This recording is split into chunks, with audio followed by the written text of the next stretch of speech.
Salut à tous, j'espère que vous allez bien. Aujourd'hui on se retrouve pour la 15e vidéo du défi de peinture mosaïque où on va travailler sur une partie du cou du buste juste ici avec quelques ombres et quelques lumières. Je vais encore m'entraîner à la peinture au couteau parce que j'ai vraiment envie de progresser et puis c'est très sympa à faire, c'est hyper agréable au niveau de la matière, au toucher avec le couteau et puis les tas de peinture et puis ça fait des effets assez sympas. On peut tester, notamment j'avais fait les montagnes la dernière fois, là j'aimerais entraîner à faire des montagnes mais on va les faire d'un petit peu de plus près en fait, il y a quasiment toute la peinture qui sera des pans de montagne avec de la neige et puis après des ombres et des lumières, on verra comment les faire. Pour vraiment travailler sur les effets qu'on peut faire avec le couteau pour faire vraiment la texture de la neige et faire plein de petites choses aléatoires. Ce sera assez intéressant à faire. Et puis ensuite pour compléter le décor, il y aura un petit morceau de ciel, un arbre. Et puis dans l'arbre, on va aussi pas mal le travailler pour faire un petit peu des trous, qu'on voit le ciel derrière, un petit peu la montagne et avoir des rayons de lumière qui passent à travers parce que c'est hyper sympa à faire, ça met vraiment de la texture, du volume et puis ça fait joli sur la peinture, donc on verra ça ensemble. Je développerai sans doute plus la partie sur l'arbre plutôt que sur la montagne parce que la montagne on l'a déjà fait dans une précédente vidéo, je mettrai le lien juste ici si vous voulez la voir pour rattraper tout ça. D'ailleurs, on a de la chance, en ce moment on a un très très bel automne, il fait plutôt chaud, il fait beau, donc c'est super agréable. Donc cet après-midi je me suis amusé à les peindre dans le jardin du Luxembourg, donc j'ai encore dessiné une petite statue comme j'avais fait dans le parc des Tuileries. C'est hyper sympa à faire si vous avez des parcs à côté de chez vous, même dans votre ville, il y a sûrement un monument mort, une église, un beau bâtiment à dessiner. C'est hyper sympa d'aller le faire pour de vrai et pas partir de photos, ça change vraiment la perception des choses et ça vous entraîne à être vraiment très observateur. Et c'est un paramètre super important en peinture de vraiment observer la réalité comme elle est au niveau des formes, des ombres, des lumières et puis des couleurs aussi, voir vraiment quelle chose et à quel endroit pour entraîner son sens de l'observation et c'est vraiment ça qui va vous aider à faire des plus belles peintures, plus ressemblantes. Si vous voulez faire par exemple des portraits, quelque chose de photoréaliste ou bien juste vous inspirer d'une photo, et bien vous verrez mieux quelles sont les couleurs ou à quels endroits et c'est ce qui va vraiment faire que votre paysage ressemble à la réalité et donc que ça fait aussi beau que sur votre photo si vous voulez recopier une photo. Donc voilà, n'hésitez pas à aller vous entraîner en plein air, c'est super sympa et puis tant qu'il fait beau, il faut en profiter. Voilà, donc on voit ensemble comment j'ai peint cette petite peinture avec l'arbre, les montagnes et l'effet sur le soleil, c'est parti. Donc comme je vous l'ai dit, aujourd'hui on va travailler au couteau pour faire des grands pans de montagne sur les parties blanches et noires de la peinture que vous voyez actuellement. Et donc pour faire ça, j'ai commencé par faire une sous-couche assez foncée sur la partie foncée et la partie claire aussi. Et ensuite c'est avec la texture qu'on viendra retrouver les valeurs originelles. Quand même pour garder des valeurs différentes, je fais une sous-couche plus foncée sur la partie foncée où c'est juste du terre d'ombre brûlé et du bleu outre-mer mélangé. Et pour faire la partie claire, j'ajoute un tout petit peu de blanc dans ce mélange-là. Comme ça, j'ai quand même une différence entre mes deux valeurs foncées pour bien distinguer les deux zones. Et puis après, avec la texture que je mettrai par-dessus pour faire la neige, là, on aura vraiment des valeurs très différentes. Donc j'étale ma peinture au couteau au fur et à mesure. Je fais attention à ne pas faire beaucoup d'épaisseur parce que sinon on a vite tendance à se perdre dans la matière et quand il y a trop de pâte de peinture, on n'arrive plus à faire grand chose, il y en a trop, on se prend dedans et puis on ne peut plus faire de détails par-dessus. Comme là c'est une sous-couche et je vais faire des détails par-dessus dans le frais, j'essaie de faire quelque chose qui est assez frotté sur le bois. Vous pouvez voir du coup que comme il y a de la texture sur mon bois, on voit des petits points blancs un peu partout, mais c'est pas dérangeant parce que de toute façon j'ai rajouté de la texture par-dessus, ça va pas rester comme ça et puis surtout ce sera de la texture blanche, donc ça me rajoute quelques petits niveaux de texture en plus, c'est pas dérangeant. Au pinceau, ensuite, je fais un joli ciel bleu avec du bleu de cobalt et du blanc. Et ensuite, dans le coin de gauche, je vais laisser une petite zone blanche qui va me permettre de faire le soleil à la toute fin. Et je fais un petit dégradé jaune pour en fait faire un soleil du matin, donc qui colore encore un petit peu en jaune le halo autour de lui. Et puis ça nous permettra de faire des belles lumières par la suite. Vous pouvez voir que maintenant j'utilise exactement la même technique que pour faire les montagnes dans la vidéo où j'avais fait des montagnes précédemment. C'est-à-dire que je vais mettre de la peinture sur mon couteau et ensuite en le faisant glisser tout doucement sur la surface de ma peinture précédente qui est encore fraîche, en fait ça va laisser de la peinture par endroits en faisant quelque chose d'assez aléatoire. Ça va vraiment faire une texture de neige et c'est cet effet aléatoire en faisant des petits points, des traces, des traits parfois qui va faire la bonne texture et qui en fait de loin fait qu'on a vraiment l'impression d'avoir une montagne très détaillée avec des petits rochers, des sillons, des fissures par-ci par-là. Donc pour la partie foncée, en fait, je prends le mélange qui m'a permis de faire la partie plus claire avec du bleu outre-mer, du terre d'ombre brûlée et un petit peu de blanc. Et je viens en faire quelques traits à ces endroits-là sur la partie avec la valeur la plus foncée, en fait juste pour faire un peu de texture comme s'il y avait de la neige, mais comme c'est à l'ombre, on la voit pas vraiment. Et ensuite avec du blanc quasiment pur, où en fait je rajoute un petit peu de bleu dedans, pour pas que ce soit du blanc complètement pur, parce que je veux quand même que ça ressorte par rapport au soleil. Du coup, pour hiérarchiser mes différentes valeurs, il faut que je fasse une valeur plus foncée que le soleil, sinon le soleil ressortira pas bien. Du coup, avec ce mélange-là, ensuite, je fais ma technique en passant mon couteau sur la surface de la peinture pour laisser des petites traînées blanches par-ci par-là. Ensuite, je vais faire les deux autres montagnes qui sont tout derrière, qui sont vraiment en arrière-plan par rapport au premier plan de montagne. Je les fais assez foncées parce que comme elles vont être en contre-jour par rapport au ciel et au soleil qui va être très très clair par rapport à elles, ben je les fais en contre-jour, donc je fais une couleur assez foncée par rapport au reste pour vraiment que ça détonne et qu'on voit bien le soleil qui jaillisse à partir de cet endroit-là.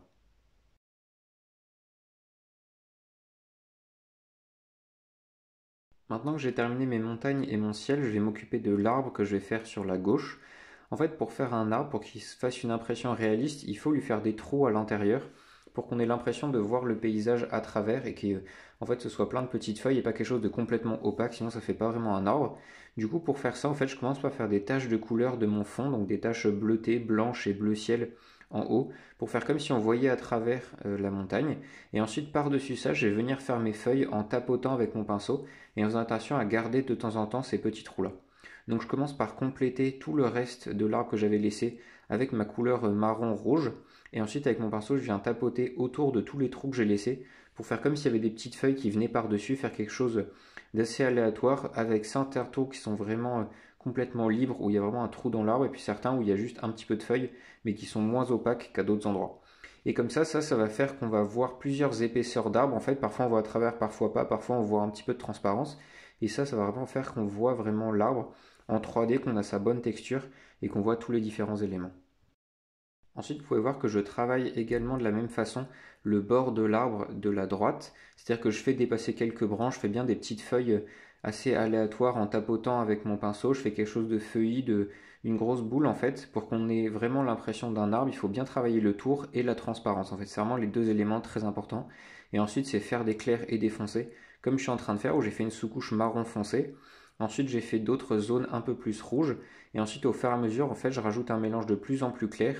Et en fait, plus c'est clair, plus il faut que ce soit proche des zones à la lumière, c'est-à-dire soit le bord de l'arbre, en fait, qui va avoir comme une auréole dorée, parce que le soleil vient taper dessus et on voit les feuilles sur lesquelles il tape, soit ça va être des auréoles dorées aussi autour de chaque trou par lequel passe le soleil au milieu de l'arbre. C'est pour ça qu'il y a en fait des petits ronds ou bien des traits, enfin voilà, vous faites le long des formes où vous avez laissé des trous, vous allez faire une petite auréole dorée à cause du soleil qui vient taper à ces endroits-là.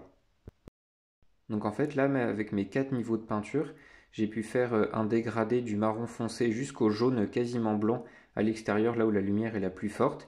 Et c'est vraiment ça qui va faire qu'on va bien voir la lumière et dans quel sens le soleil arrive sur l'arbre. Ensuite pour ajouter quelques détails, je vais dessiner des branches sur l'arbre au milieu et puis je vais détailler un petit peu le tronc.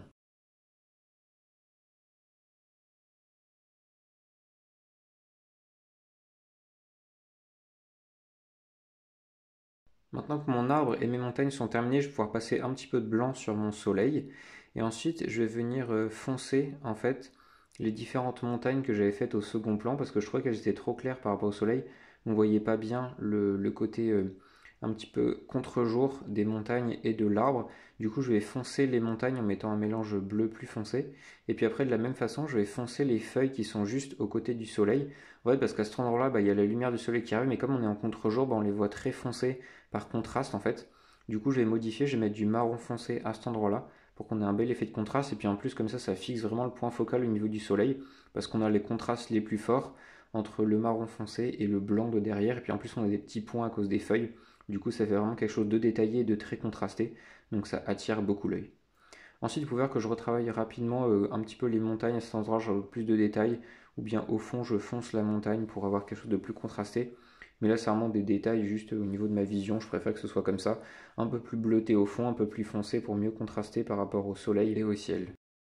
Ensuite, pour bien faire ressortir le soleil, que ce soit vraiment le matin avec des gros rayons de soleil, je trouvais ça sympa de justement peindre ces rayons de soleil en faisant des grands traits qui partent depuis le centre, et puis comme ça on pouvait faire des traits qui percent à travers l'arbre aussi, faire plein de petits traits blancs qui diffusent au fur et à mesure, ça pouvait être très sympa et joli à faire, faire tous ces petits rayons là, et du coup je pensais les faire en couche de glacis après coup, et puis en fait j'ai attendu un peu que la peinture sèche rapidement en surface, qu'elle devienne très pâteuse, et en fait du coup après j'ai pu utiliser, je crois qu'une technique s'appelle le poudrage. En fait, c'est l'inverse d'un glacis où on va mettre quelque chose de très liquide. Ici, on va mettre quelque chose de plutôt très sec. Donc, je mettais mon pinceau dans le blanc et puis après, je le séchais un maximum sur mon chiffon pour avoir quelque chose de très sec. Et comme ça, ensuite, j'avais juste à le frotter sur ma toile et ça laissait une petite traînée blanche comme ça. Et j'ai pu faire les différents rayons de soleil en passant par-dessus quelque chose d'à peu près sec, mais pas complètement. J'ai fait les différents rayons, j'ai fait quelques rayons qui passent dans l'arbre. Je trouve que ça fait un bel effet assez sympa et ça rend la peinture un peu dynamique et bien centrée sur le soleil, donc je trouve ça cool. Voilà, c'est la fin de la vidéo, j'espère que ça vous a plu. Bon, les peintures commencent à être un petit peu basses là, donc je vais mettre une photo juste là pour que vous puissiez voir le rendu sur la peinture complète. On peut voir que là, comme j'ai fait une couleur de fond foncé pour faire la montagne, puis que j'ai rajouté du blanc par-dessus avec de la texture, bah, du coup ça fait quelque chose qui est un petit peu moins clair au niveau des valeurs, même si on retrouve quand même une partie foncée, une partie claire sur la montagne, puis l'arbre fait quelque chose de plutôt foncé sur la gauche. Mais on a quelque chose d'un petit peu plus flou, mais c'est pas grave parce qu'on retrouve les masses foncées à droite et à gauche principales, et c'est ce qui se retrouve sur les différents traits du portrait avec les ombres au niveau du buste. Donc on retrouve quand même pas mal les formes générales et c'est ce qui compte. Voilà, n'oubliez pas de vous abonner à la chaîne, de liker la vidéo si ça vous a plu, et puis on se retrouve bientôt pour le numéro 16 de cette série. Voilà, portez-vous bien, peignez bien, et à bientôt.